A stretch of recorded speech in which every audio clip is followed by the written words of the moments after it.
انشاءاللہ عز و جل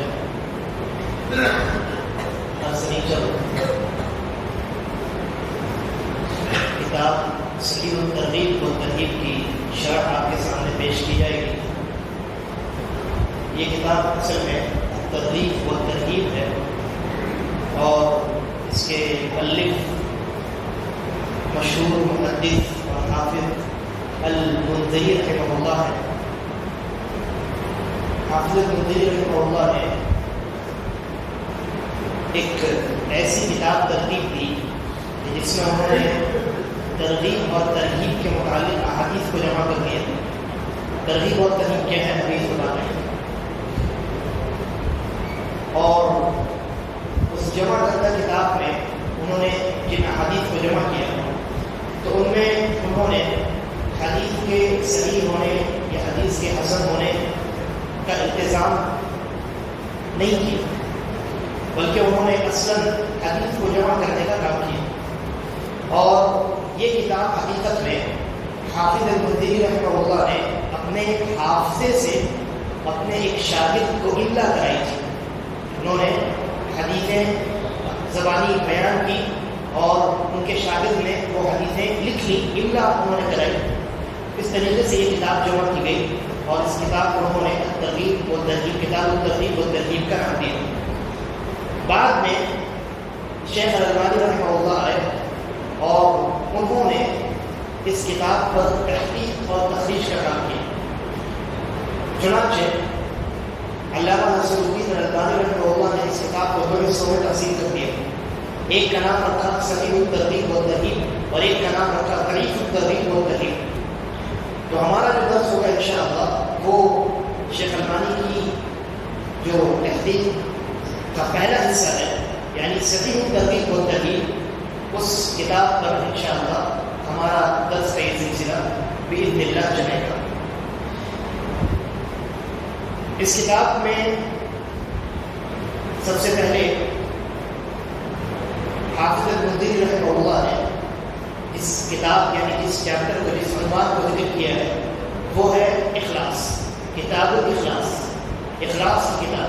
اس سے قبل جیسا کہ میں نے بیان کیا اس کتاب کا نام الترغیب و ترغیب ہے۔ الترغیب کہتے ہیں رغبت دلانے کو، جیسے اردو میں بھی ہم استعمال کرتے ہیں کہ فلاں اس کی ترغیب دیتے ہیں یا فلاں اس کی جانب شوق دلاتے ہیں۔ ترغیب دلانا یعنی شوق دلانا، کسی چیز کی جانب انسان کی توجہ مبذول کرانا، اس کے اندر حس اور تمنا پیدا کرانا، یہ ترغیب کا معنی ہوا۔ اور ترغیب کہتے ہیں خوف دلانے کو۔ ترغیب کسے کہتے ہیں؟ خوف دلانے کو، کسی چیز سے ڈرانے کو۔ الترغیب و ترغیب کا معنی ہوا، یعنی اس کتاب کا جو نام ہے کتاب الترغیب و ترغیب، اس کا مطلب یہ ہوا کہ اس کتاب کے اندر ایسی روایات اور ایسی احادیث کو جمع کیا گیا ہے کہ جو اعمال صالحات کو انجام دینے کی ترغیب دلاتی ہیں اور ان کو ترک کرنے اور چھوڑنے سے ترغیب دلاتی ہیں، خوف دلاتی ہیں۔ اور اسی طریقے پر ان احادیث اور روایات کو جمع کیا گیا ہے جو حرام امور کو انجام دینے پر ترغیب دلاتی ہیں یعنی خوف دلاتی ہیں، اور ان کو ترک کرنے کی ترغیب دلاتی ہیں یعنی شوق دلاتی ہیں۔ تو یہ معنی ہوا ترغیب اور ترغیب کا، یعنی ہم نے یہ سمجھا کہ اس کتاب میں جو روایات آئیں گی ان کے ذریعے سے ہمیں شریعت نے اعمال صالحات کو انجام دینے کی ترغیب دلائی ہے اور حرام امور کو، منکرات کو، ممنوع کردہ جو اعمال ہیں ان کو انجام دینے سے ہمیں ڈرایا ہے، خوف دلایا ہے۔ تو اس میں جو سب سے پہلا چیپٹر ہے، سب سے پہلا عنوان جو قائم کیا گیا وہ ہے کتاب الاخلاص۔ اور کتاب الاخلاص یہ جو چیپٹر ہے یہ اس کتاب کے اصل جو مؤلف ہیں امام المنذری رحمہ اللہ انہوں نے قائم نہیں کیا ہے، بلکہ بعد میں حافظ ابن حجر الاسقلانی رحمہ اللہ نے اس کتاب کو مختصر کیا تھا، تو انہوں نے یہ عنوان اس کتاب کے یعنی بنا حدیث کی ابتدا میں اس چیپٹر کے شروع میں یہ نام رکھا ہے۔ تو یہ جو چیپٹر ہے یہ کتاب الاخلاص، یعنی اس کے اندر اخلاص کے تحت جو احادیث ہیں جو ترغیب دلاتی ہیں اخلاص کو اپنے عمل میں پیدا کرنے کی اور اپنے عمل کو اخلاص سے خالی کرنے پر ڈراتی ہیں، وہ روایات و حدیث بیان کی شب و روز ہم اعمال انجام دیتے ہیں، اور آپ یہ جانتے ہیں کہ اعمال کی قبولیت کے دو بنیادی شرائط ہیں، جن میں سے پہلا کیا ہے؟ اخلاص ہے۔ تو سوال یہ ہے کہ اخلاص کہتے کسے ہیں؟ اگر ایک جملے میں اخلاص کی تعریف بیان کی جائے تو اس کو اس طریقے سے ادا کیا جائے گا کہ اعمال کی انجام دہی میں اللہ تبارک و تعالیٰ کی رضامندی اور خوشنودی کا ارادہ کیا جائے، اور اپنے ارادے کو، اپنی نیت کو اللہ کے علاوہ تمام لوگوں سے پاک کیا جائے، اپنے ارادے کو اللہ رب العالمین کے لیے خاص کیا جائے، اور اپنے ارادے میں اللہ کے علاوہ کسی بھی شخص کو، کسی بھی ذات کو شامل کرنے سے احتراز اور پرہیز کیا جائے۔ یہ اخلاص کی ایک جامع تعریف ہے۔ تو یہ کتاب الاخلاص ہے، اور آپ جانتے ہیں کہ عمل کے اندر جب اخلاص نہیں ہوتا ہے تو بہت ساری چیزیں ہوتی ہیں، یعنی اخلاص کے اپوزٹ دوسرے سائڈ میں چند چیزیں ہیں، اگر وہ چیزیں موجود ہوں تو اخلاص موجود نہیں ہو سکتا۔ کل ملا کر کے وہ تین چیزیں ہیں۔ سب سے پہلی چیز تو شرک ہے۔ سب سے پہلی چیز کیا ہے؟ شرک اکبر۔ اگر شرک اکبر ہے تو ایسی صورت میں اخلاص کا نام و نشان وہاں موجود نہیں ہو سکتا۔ دوسری چیز ہے ریا، دکھاوا۔ اگر عمل میں ریا ہے تو اخلاص موجود نہیں ہو سکتا، یا تو اخلاص موجود ہوگا یا ریا موجود ہوگا، دونوں ایک ساتھ جمع نہیں ہو سکتے۔ اور تیسری چیز ہے دنیا کی طلب، دنیاوی کسی فائدے کی غرض۔ لیکن اس مسئلے میں تفصیل ہے انشاءاللہ، اس لیے کہ بسا اوقات انسان کسی عمل کو انجام دیتا ہے اور کسی دنیاوی فائدے کا حاصل کرنے کا ارادہ بھی اپنی نیت میں شامل کرتا ہے، تو کبھی کبھی اس کا وہ ارادہ اس کے عمل کو باطل کر دیتا ہے، اور کبھی کبھی باطل نہیں بھی کرتا ہے۔ انشاءاللہ جب احادیث کی شرح ہوگی تو اس کی تفصیل آپ کے سامنے آئے گی۔ اچھا، اسی طریقے پر ایک سوال یہاں اخلاص کے تعلق سے یہ ہے، آپ نے سنا ہوگا غالباً کچھ صوفی حضرات اخلاص کے متعلق یہ کہتے ہیں کہ آپ جب عمل کو انجام دیجیے، نیکی کو انجام دیجیے، تو اللہ تبارک و تعالیٰ نے اس نیکی پر جو اجر و ثواب دینے کا جو وعدہ کیا ہے، جنت میں داخلے کا جو وعدہ کیا ہے، اپنی رضامندی کو عطا کرنے کا جو وعدہ کیا ہے، آپ اپنے ارادے کو اس فائدے سے بھی خالی کر دیجیے، یہ افضل ہے۔ یہ کون کہتے ہیں؟ بعض صوفیہ حضرات کہتے ہیں، اور انہی میں سے کسی کا واقعہ بیان کیا جاتا ہے کہ ایک بزرگ اپنے ہاتھ میں مشعل آگ لے کر کے نکلے، لوگوں نے پوچھا کہاں جا رہا ہے؟ کہا کہ لوگ جنت اور جہنم کی وجہ سے، جنت کو حاصل کرنے کی وجہ سے اور جہنم سے بچنے کی وجہ سے عمل کرتے ہیں، لہٰذا میں جنت اور جہنم کو جلانے کے لیے جا رہا ہوں۔ یعنی ان کے کہنے کا مقصد تھا عمل آپ کیجیے جنت کو حاصل کرنے کے لیے نہیں، جہنم سے بچنے کے لیے نہیں۔ تو سوال یہ ہے کہ کیا یہ قول اخلاص کے اعلیٰ درجے والا قول ہے، یعنی یہ قول ان کا درست ہے یا نہیں ہے؟ تو جواب یہ ہے کہ ان کا یہ قول باطل ہے، ان کا یہ قول باطل ہے، اس لیے کہ جنت یہ اللہ رب العالمین کا فضل ہے، ثواب یہ اللہ رب العالمین کا فضل ہے، اللہ کی رضامندی، اللہ کی خوشنودی اللہ رب العالمین کا فضل ہے۔ انسان اگر اپنے عمل کی بنیاد اللہ کے فضل کے اوپر رکھتا ہے تو یہ اخلاص سے منافی کیسے ہو سکتا ہے؟ اللہ کے فضل کا طلبگار ہونا یہ تو عین اخلاص ہے، یہ عین اخلاص ہے، لہذا ان کا یہ قول باطل ہے۔ اب آئیے اس کتاب کو شروع کرتے ہیں، زیادہ تفصیل میں ہم نہیں جاتے ہیں۔ اس کتاب میں یعنی اس چیپٹر میں، کتاب الاخلاص میں جو سب سے پہلی حدیث بیان کی گئی ہے وہ بہت ہی مشہور حدیث ہے، اور صحیح بخاری اور صحیح مسلم وغیرہ کی بہت مشہور ترین روایت ہے۔ حضرت عبداللہ بن عمر رضی اللہ عنہما بیان فرماتے ہیں کہ میں نے رسول اکرم صلی اللہ علیہ وسلم کو فرماتے ہوئے سنا کہ تم میں سے پہلے جو قومیں گزری ہیں ان میں چند لوگ نکلے۔ بعض روایات میں بنی صراحت ہے کہ بنی اسرائیل کی جو قوم تھی ان میں چند لوگ نکلے، کہیں سفر کر رہے تھے، 3 لوگ۔ جب رات کا وقت ہوا تو بعض روایات کے اندر صراحت ہے کہ بارش کی وجہ سے انہوں نے ایک غار میں پناہ لی، ایک غار میں چلے گئے تاکہ بارش سے بچ سکے۔ جب وہ اس غار کے اندر گئے تو اللہ رب العالمین کی مرضی یہ ہوئی کہ کہ ایک پتھر نے آ کر کے اس غار کا دروازہ بند کر دیا. غار کا دہانہ جو منہ ہے وہاں پتھر نے آ کر کے راستے کو بند کر دیا, نکلنے کا کوئی راستہ نہ ہو. چنانچہ جب انہوں نے یہ دیکھا کہ اتنا بڑا پتھر آ گیا ہے, اس غار کے دہانے کو اس نے بند کر دیا ہے اور ہمارے اندر یہ طاقت بھی نہیں ہے کہ ہم اس کو ڈھکیل کر کے راستہ بنا سکیں, تو ان میں سے ایک شخص نے یہ کہا کہ تم اپنے اپنے ان اعمال کا تذکرہ کر کے اللہ رب العالمین سے دعا کرو جن اعمال میں تم سچے تھے, جن اعمال میں تم سچے تھے, یعنی جن اعمال کو حقیقت میں تم نے اللہ کی رضامندی کو حاصل کرنے کے لیے انجام دیا تھا, ان اعمال کا تذکرہ کر کے اللہ رب العالمین سے دعا کرو. ان میں سے ایک شخص نے یہ کہا کہ اے اللہ, میرے بوڑھے ماں باپ تھے اور میں ہمیشہ اپنی آل و اولاد اور میرے گھرانے میں جتنے لوگ تھے ان تمام لوگوں سے پہلے میں ان کو رات کا کھانا دیا کرتا تھا, رات میں دودھ پلایا کرتا تھا. ایک مرتبہ مجھے تاخیر ہو گئی اور جب میں گھر پہنچا تو دیکھا کہ میرے والدین سو چکے, بوڑھے والدین سو چکے, نیند کے آغوش میں چلے گئے. چنانچہ میں نے دودھ کو پیالے میں لیا اور ان کے پاس میں جا کر کے کھڑا ہو گیا. میں نے ان کو جگانا مناسب نہیں سمجھا.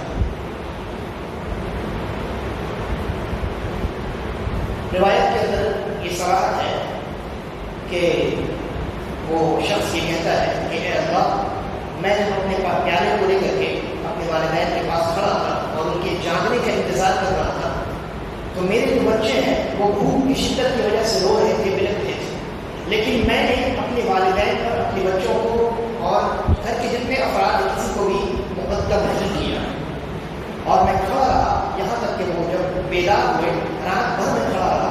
جب وہ بیدار ہوئے تو میں نے وہ دودھ کا پیالہ ان کو صبح میں میں نے وہ دودھ کا پیالہ ان کو پیش کیا. اے اللہ, اگر میں نے یہ عمل تیری رضامندی کو حاصل کرنے کے لیے کیا تھا تو تو ہماری اس مصیبت کو ختم کر دے اور اس پتھر کو ہٹا دے. چنانچہ نبی اکرم صلی اللہ علیہ وسلم فرماتے ہیں فوجد شیئا لا يستطيعون الخروج, تو پتھر تھوڑا سا ہٹ گیا لیکن اتنا نہیں ہٹا کہ لوگ باہر نکل سکے. اب دوسرے کی باری آئی.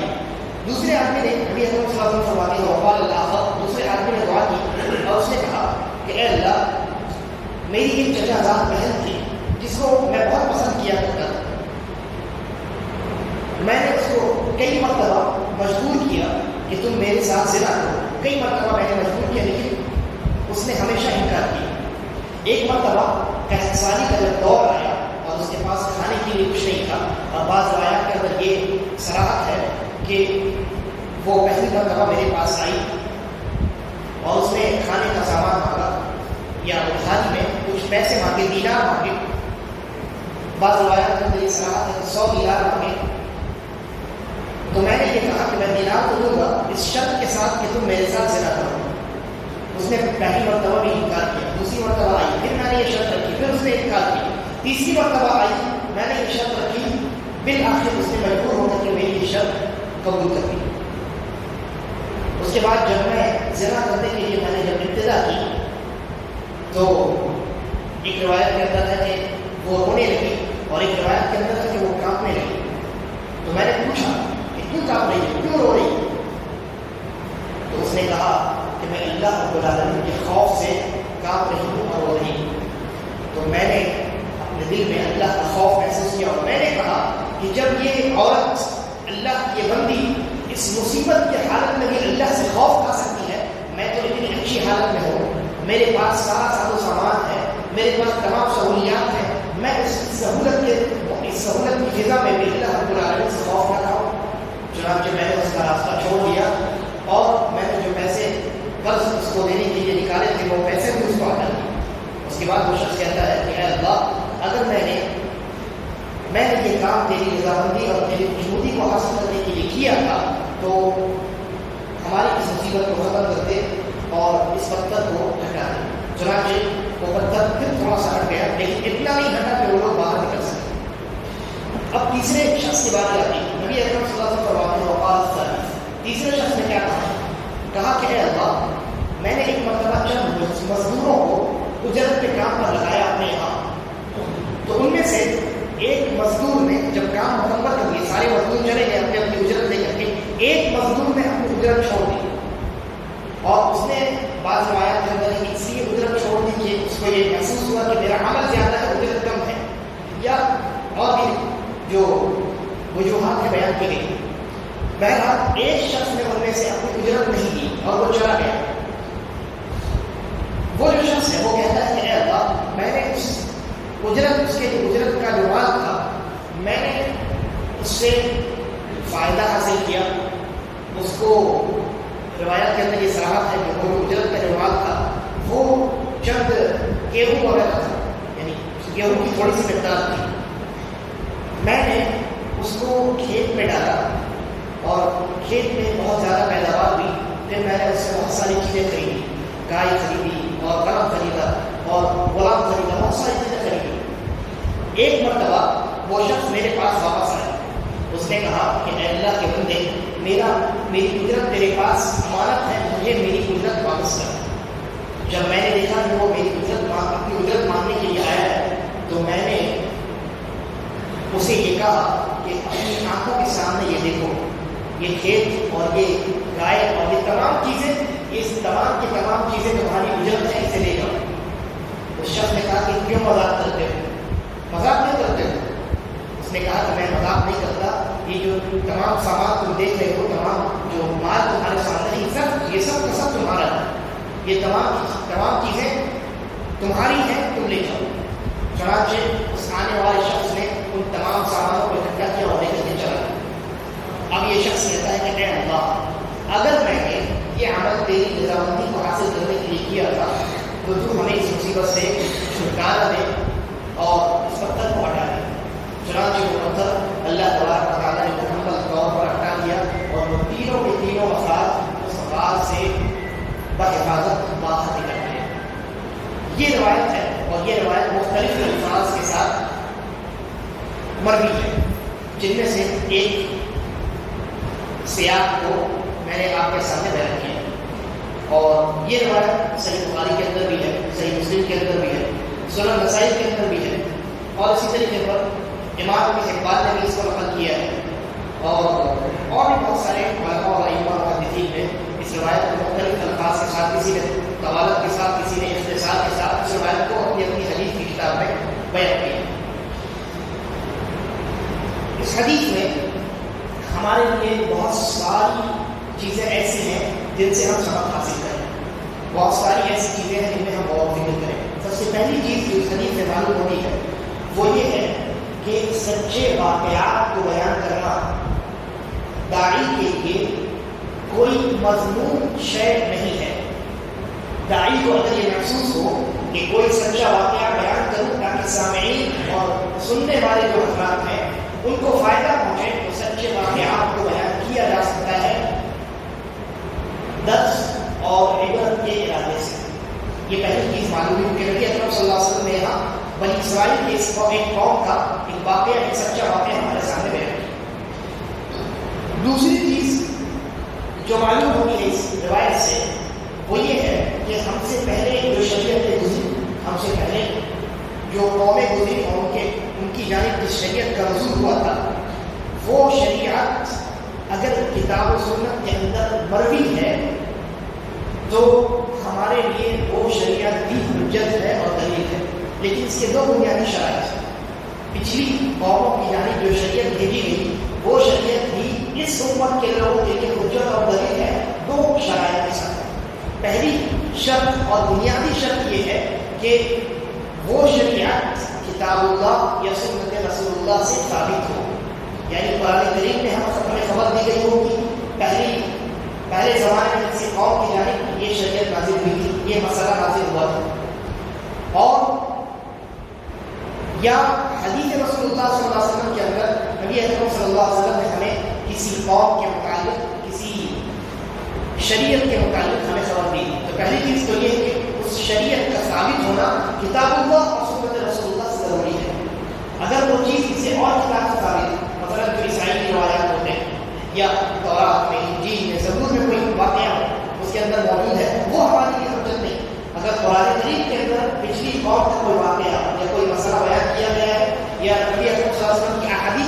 کیا گیا تو وہ ہمارے لیے حجت بن سکتا ہے. یہ پہلی شرط ہوگی. اور دوسری شرط یہ ہے کہ اس مسئلے کے متعلق ہماری شریعت میں کوئی ایسی چیز نہ ہو جو اس کو منسوخ کرنے والی. پہلی شرط یہ کہ کتاب اللہ اور سنت رسول اللہ میں اس شریعت کا یا اس پچھلی شریعت کے کسی مسئلے کا تذکرہ ہونا ضروری ہے. اور وہ دلیل اور حجت کب بنے گی؟ جب ہماری اس شریعت میں اس مسئلے کو منسوخ کرنے والی کوئی دلیل موجود نہ ہو. تو اگر ایسا ہو کہ کتاب اللہ اور سنت رسول اللہ میں پچھلی شریعت کا کوئی مسئلہ بیان کیا گیا اور کتاب و سنت میں کوئی ایسی دلیل نہیں ہے جو اس مسئلے کو منسوخ کرتی ہو، تو وہ جو شریعت ہے یا شریعت میں جو نازل شدہ مسئلہ ہے وہ مسئلہ اس امت کے لیے بھی کیا ہوگا؟ حجت ہوگا. اسی طریقے پر اس میں جو تیسری بات غور کرنے کی ہے وہ یہ ہے کہ پچھلی امتوں میں بھی اخلاص مشروع تھا.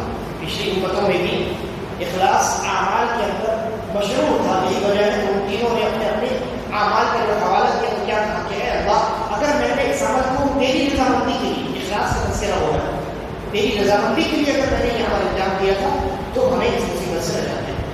چوتھی بات جو معلوم ہوتی ہے وہ یہ ہے کہ نیک اعمال کا حوالہ دینا یہ دعا کی قبولیت کے اسباب میں سے ایک سبب ہے. اور نیک اعمال کا حوالہ دینا یہ در حقیقت دعا کی قبولیت کے لیے ایک وسیلہ ہے اور یہ مشروع وسیلوں میں سے آتا ہے. مشروع وسیلے کی دو قسمیں، ایک تو ممنوع وسیلہ اور ایک مشروع وسیلہ. مشروع وسیلہ وہ ہے جس کو شریعت نے مشروع قرار دیا اور ممنوع وسیلہ وہ ہے جس کو شریعت نے مشروع نہیں قرار دیا. نہیں قرار دینا ہی اس بات کی دلیل ہے کہ وہ وسیلہ ممنوع ہے، مشروع نہیں. تو جو جائز اور مشروع وسیلے ہیں ان میں ایک وسیلہ کیا ہے؟ اعمال صالحات کا، نیک اعمال کا حوالہ دینا. اور اس حدیث میں اگر آپ غور کریں تو ایک اشکال پیدا ہو سکتا ہے، وہ یہ ہے کہ انسان کہے گا، کوئی کہنے والا کر سکتا ہے کہ میں دعا کروں اور اللہ رب العالمین سے یہ کہوں کہ اے اللہ میں نے اگر فلاں عمل تیری رضامندی کے لیے کیا ہے تو میری دعا کو قبول کر لے. یہ تو ایک طریقے سے اپنے عمل کو اللہ کے سامنے جلانا ہے، یا دوسرے الفاظ میں کہیے تو اللہ کے سامنے اپنے نیک عمل کو بطور احسان پیش کرنا ہوگا، ہے نا. یہ اشکال پیدا ہو سکتا ہے. اس اشکال کا جواب بہت سارے علماء نے دیا ہے، جن میں سے ایک بہت بہترین جواب یہ ہے کہ یہاں اعمال صالحات کا، ایک اعمال کا حوالہ دینا اللہ پر احسان جتلانا نہیں ہے، بلکہ اس کا معنی کیا ہے؟ اس کا معنی یہ ہے کہ اے اللہ اگر میں نے وہ جو نیک عمل کیا تھا تیری رضامندی کے لیے، اگر وہ عمل تیرے نزدیک معتبر ہے اور تو نے اس کو قبول کیا ہے تو میری اس دعا کو بھی قبول کر لے، اس لیے کہ تو اعمال کو، دعاؤں کو قبول کرنے والا ہے. یعنی انسان اپنی عاجزی کا اظہار کر رہا ہے، انکساری کا اظہار کر رہا ہے کہ اے اللہ ان اعمال کو بھی تو ہی قبول کرنے والا ہے، تو ہی قبول کرنے والا ہے، لہٰذا میری اس دعا کو بھی تو ہی قبول کرے گا، میرے علاوہ کو قبول کرنے والی بات نہیں ہے. تو یہ معنی ہے اعمال صالحات کے حوالے کے ذریعے سے دعا کرنا. یعنی انسان جب دعا کرے کہ اے اللہ میں نے فلاں عمل تیری رضامندی کے لیے اگر کیا ہے تو میری اس دعا کو قبول کر لے. معنی کیا ہوا؟ معنی یہ ہوا کہ اے اللہ میں نے وہ جو عمل تیری رضامندی کے ارادے سے انجام دیا تھا، اگر تم نے اسے قبول کر دیا ہے تو تو ہی تو قبول کرنے والا ہے، میرے علاوہ کوئی ذات نہیں ہے قبول کرنے والا. لہٰذا اس طریقے سے تو نے میرے اس عمل کو قبول کیا تھا، میری اس دعا کو بھی شرف قبولیت بخش دے. اسی طریقے پر اس حدیث کے اندر اگر غور کیا جائے تو ہمارے لیے اور بھی بہت سارے اسباب اور دروس موجود ہیں. پہلے ایک شخص نے اپنا جو واقعہ بیان کیا، نیک عمل کا تذکرہ کیا، وہ نیک عمل یہ تھا کہ اس نے والدین کی حد درجہ تعظیم کی ہے اور ان کا احترام کیا ہے اللہ کی رضامندی کی خاطر. البتہ اس نے والدین کو اپنے بچوں پر، بیویوں پر مقدم کیا، اور روایت کے اندر جیسے سوالات ہے اس کے بچے بھوک سے بلک رہے تھے لیکن اس نے اپنے بچوں کو دودھ پلانا مناسب نہیں سمجھا. یہ ان کی شریعت کی بات تھی. ہماری شریعت میں ہر انسان کو اس کا حق دینا ہے برابر. ہر انسان کو آپ کو اپنے والدین کا بھی حق دینا ہے, بچوں کو بچے کا بھی حق دینا ہے, بیوی کو بیوی کا بھی حق دینا ہے. ان کی شریعت میں ایسا تھا کہ والدین کو مقدم رکھنا ضروری اور واجب ہے, گرچہ دوسرے کا وہ ضائع ہو جائے. لیکن ہماری شریعت میں جیسا کہ اس حدیث کی شرح واسطہ والا بیان کیا ہے, ہماری شریعت میں ہمیں یہ حکم دیا گیا ہے کہ ہم ہر انسان کے حق کو واجبی طور پہ ادا کریں. کسی کے حق کو ادا کرنے کے چکر میں کسی کے حق کو مکمل قرض کر کے یہ ہماری شریعت کے اندر ہمیں تعلیم نہیں دی گئی. اسی طریقے پر والدین کے ساتھ حسن سلوک کا ایک جو فائدہ ثواب کی شکل میں آخرت میں ملے گا, وہی دوسرا فائدہ دنیا میں بھی انسان کو ملتا ہے. اس کی دعائیں قبول ہوتی ہیں, انسان کی دعائیں قبول ہوتی ہیں انسان کے اپنے والدین کے ساتھ حسن سلوک کرنے کی وجہ سے.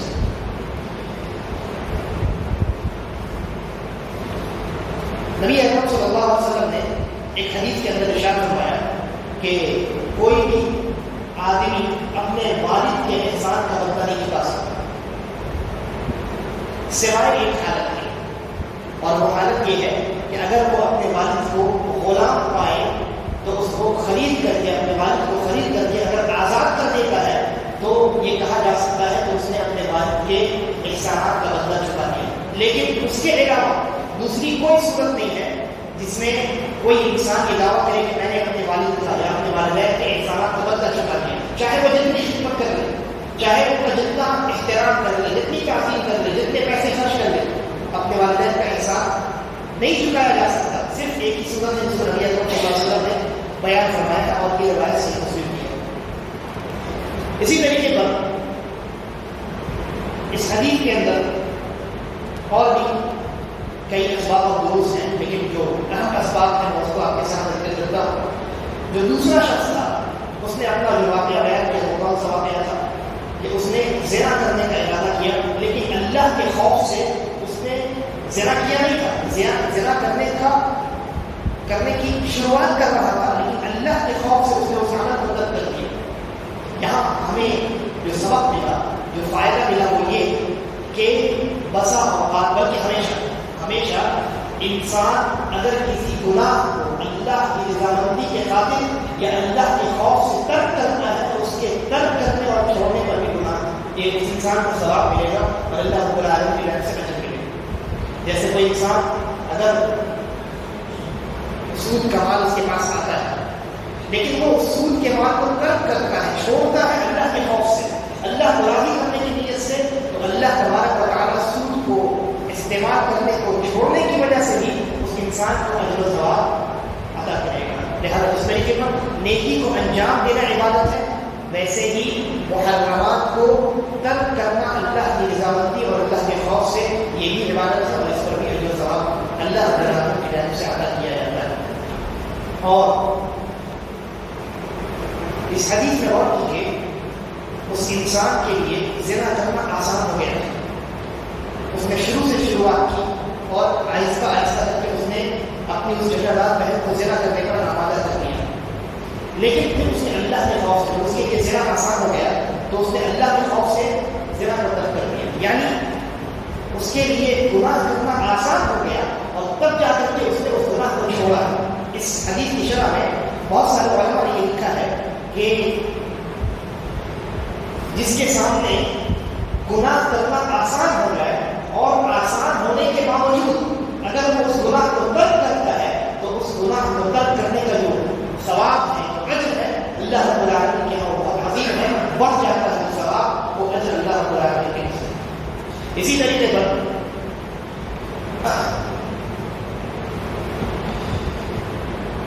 جب کسی گناہ کو انجام دینے کے جو اسباب ہیں وہ کم یا ختم ہو جاتے ہیں اور تب بھی کوئی انسان اس گناہ کو انجام دیتا ہے تو اس گناہ کو انجام دینے کا جو گناہ ہے وہ اللہ رب العالمین کے یہاں اور زیادہ ہو جاتا ہے.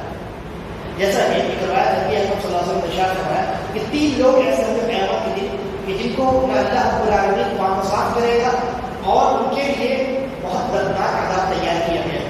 ان 3 لوگوں میں سے ایک شخص وہ ہے کہ جو بوڑھا ہو اور اس نے زنا کیا، یعنی جب انسان بوڑھا ہو جاتا ہے اس کے اندر شہوت ختم ہو جاتا ہے، زنا کرنے کے اسباب، گناہ کرنے کے اسباب ختم یا کم ہو جاتے ہیں، لیکن اس کے باوجود اگر کوئی انسان زنا کرتا ہے بڑھاپے کے باوجود، تو اللہ تبارک و تعالیٰ نے اس کے لیے خاص عذاب تیار کر رکھا ہے. اس کو اللہ پاک و صاف نہیں کرے گا قیامت کے دن، اور اس کے لیے الگ سے دردناک عذاب اللہ نے تیار کیا. اسی طریقے پر بہت سارے علماء نے یہ بھی لکھا ہے، جیسا کہ امام ابن القیم وغیرہ ہے، کہ جب انسان کے لیے حلال امور آسان ہو جاتے ہیں تو ایسی صورت میں حرام امور کو انجام دینا اس کے حق میں زیادہ قبیح ہوتا ہے. جب انسان کے لیے حلال امور آسان ہو جاتے ہیں تب اس وقت حرام امور کو انجام دینا اس کے حق میں زیادہ قبیح ہوتا ہے. مثال کے طور پہ ایک انسان ہے جس نے شادی کی، اس کی بیوی موجود ہے، لیکن اس کے باوجود حلال طریقے سے شہوت کو ختم کرنا، شہوت کو پورا کرنے کا ذریعہ موجود ہے، بیوی موجود، لیکن اس کے باوجود اگر وہ زنا کرتا ہے تو شریعت میں اس کے لیے کیا سزا ہے؟ صرف کوڑا نہیں بلکہ اس کے لیے رجم کی سزا ہے. لیکن کوئی اگر کنوارا ہے اور اس نے شادی نہیں کی ہے اور اس نے زنا کر لیا ہے تو ایسی صورت میں اس کے لیے کوڑے کی سزا ہے، کوڑا مارا جائے گا اس کو. لیکن اگر شادی شدہ ہے تو صرف کوڑے پہ بس نہیں ہے بلکہ اس کو رجم بھی کیا جائے گا، اس کو پتھر مار مار کر کے قتل کر دیا جائے گا. کیوں؟ اس لیے کہ حلال امر اس کے لیے بہت واضح ہے، بہت آسان تبھی بھی موجود ہے اس کے پاس. یا وہ شادی شدہ ہے بھی اگر مر چکی ہے یا اس کو طلاق دے دیا ہے تب بھی اس نے وہ اس راستے پر وہ چل چکا ہے اور اس کو معلوم ہے کہ ایک بیوی کے متعلق شوہر کے کیا جذبات ہوتے ہیں. لیکن اس کے باوجود اگر وہ زنا کرتا ہے تو در حقیقت اس نے عام لوگوں سے زیادہ بڑا جرم کیا، اس لیے اس کی سزا بھی شریعت کے اندر سخت رکھی گئی ہے.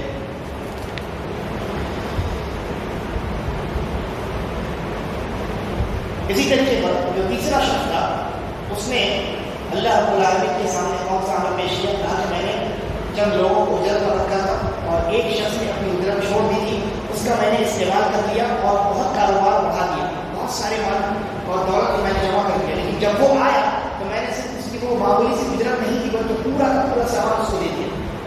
تو در حقیقت یہ اس کی جانب سے احسان تھا، یہ اس کی جانب سے احسان تھا. اس نے اس مال کو بڑھانے میں جو اپنی جانب سے جو خرچہ کیا اس نے وہ بھی طلب نہیں کیا بلکہ پورا کا پورا اٹھا کر کے اس کو دے دیا. لہذا وہ اس انسان کی جانب سے احسان تھا اور اس نے اس احسان کرنے کی وجہ سے اللہ تبارک و تعالیٰ کے سامنے یہ دعا کی کہ اللہ اگر میں نے یہ عمل تیری رضامندی کے لیے کیا ہے، تجھے خوش کرنے کے لیے کیا ہے، تو تو ہمیں اس مصیبت سے نجات دے اور اس پتھر کو ہٹا دے. چنانچہ اخیر میں اللہ تبارک و تعالیٰ نے اس پتھر کو مکمل طور پر ہٹا دیا اور وہ تینوں افراد بحفاظت وہاں سے باہر نکل آئے. تو یہ جو روایت ہے یہ در حقیقت ترغیب والی روایت ہے، اس چیز پر اخلاص پر ترغیب دلانے والی روایت ہے. انسان کو چاہیے کہ جب وہ اعمال کو انجام دے تو اس عمل میں اللہ رب العالمین کی رضامندی اور اللہ کو خوش کرنے کا ارادہ خالص طور پر رکھے، دوسرے کسی ارادے کو کسی نیت کو شامل کرنے سے بچے اور پرہیز کرے تاکہ اس کا عمل خالص ہو تو اس کا اجر ثواب بھی اللہ رب العالمین کی جانب سے عظیم ہو. اللہ تبارک و تعالیٰ تمام کو ایک سمجھ کی توفیق عطا فرمائے اور ہمیں اپنے اعمال میں اخلاص پیدا